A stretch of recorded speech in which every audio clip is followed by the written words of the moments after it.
మీ పిల్లలు ఫారెన్లో చదవాలనేది మీ కల? మీ కలను నిజం చేసే ఏకైక సంస్థ విదేశ్ కన్సల్ట్స్. ఈరోజు యాత్ర 2 ప్రీమియర్ షో చూసాం. 30 సంవత్సరాల నుంచి రాజకీయాల్లో ఉన్నా కూడా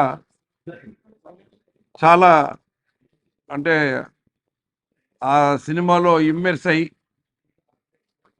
రాజకీయ కుట్రలు ఎలా జరిగినాయి, సమకాలీన రాజకీయాల్లో దుర్మార్గమైన రాజకీయాలు చేసే వ్యక్తులు వాళ్ళ సినిమాలో చూపించడమే కాదు, మనం ప్రతినిత్యం చూస్తూనే ఉన్నాం. ఒక సత్యానికి ఒక దుర్మార్గానికి ఎంత తేడా ఉందన్నది చాలా కళ్ళకు కట్టినట్టుగా సినిమాలో చూపించడం జరిగింది. ఎందుకంటే ఒక నాయకుడు ప్రజానాయకుడిగా ఎదగటానికి ఎన్ని ఆటుపోట్లు ఎదుర్కొన్నాడో జగన్మోహన్ రెడ్డి గారు, మరి ఆయన ప్రజా జీవితంలోకి వచ్చిన తర్వాత ఎన్ని కుట్రలను ఎదుర్కోవాల్సి వచ్చిందో, ఎన్ని కుతంత్రాలను ఎదుర్కోవాల్సి వచ్చిందో, ఎన్ని రాజకీయ పార్టీలు కలిసి ఆయన మీద మరి ఏ రకమైన ఒత్తిడి తీసుకొచ్చినా ఎంత నిబ్బరంగా ఉన్నాడు అన్నది మనం కల్లారా జగన్మోహన్ రెడ్డి గారిని చూస్తున్నాం. సినిమాలో మరింత మరి మనకి మనసుకు హద్దుకునేలాగా చూపించడం జరిగింది.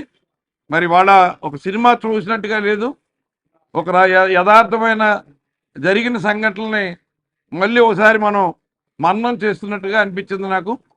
ఎందుకంటే ఆయన పట్ల అప్పుడు కాంగ్రెస్ పార్టీ అధినాయకత్వం మరి ఎంత కరుడు కట్టిన మరి దుర్మార్గమైన చర్యలు తీసుకుని ఆయన్ని జైల్లో పెట్టారో, దానికి ప్రతిపక్ష నాయకుడిగా ఉన్న చంద్రబాబు నాయుడు ఏ రకంగా కుట్ర పన్ని చేతులు కలిపాడో, అంటే ఒక యువకుడిని ఎదుర్కోవటానికి అంత కుట్ర పడిన ప్రజల హృదయాల నుంచి వచ్చిన నాయకుడిగా ఆయన ఎదిగిన తీరు, ఆయన నాయకుడిగా ఎదిగి మళ్ళీ యాత్ర 2 ఆయన పాదయాత్ర చేసి ప్రజానాయకుడిగా ఎదిగి ముఖ్యమంత్రి అయిన విధానాన్ని మాత్రం చాలా అద్భుతంగా తీశారు.